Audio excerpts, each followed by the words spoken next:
আসলে এত বড় মাপের শিল্পী সম্বন্ধে কিছু বলা মানে আমার সেই সাহস নেই। গুণী একটা শিল্পী, ভালো মনের মানুষ।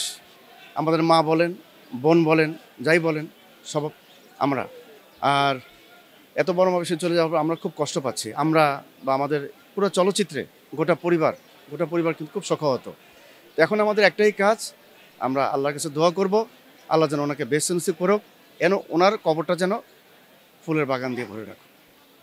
আমার সঙ্গে ওনার সর্বশেষ দেখা সমিতিতেই বেশ আগের স্মৃতিগুলো আমরা খুব আলোচনায় ছিলাম ছোটোবেলায় আপার সঙ্গে আমার বেশ ৩টা ছবি ছিল, ছোট বোনের ক্যারেক্টার। সেখানে খুব আদর করতেন, খুব ভালোবাসতেন এবং ভালো ভালো সাজেশন দিতেন এবং দোয়াও করে গেলেন আমি যেন পরবর্তীতে ইনশাল্লাহ সুন্দরভাবে করতে পারি। অবশ্যই ভালো মনের মানুষ ছিল, ভালো শিল্পী ছিল, গুণী শিল্পী ছিল। ওনার সম্বন্ধে বলা তো সে সাহস আমার নেই। তো এখন একটাই কথা, যে দোয়া করি আল্লাহ যেন ওনাকে ভেস্তে নসিব করেন।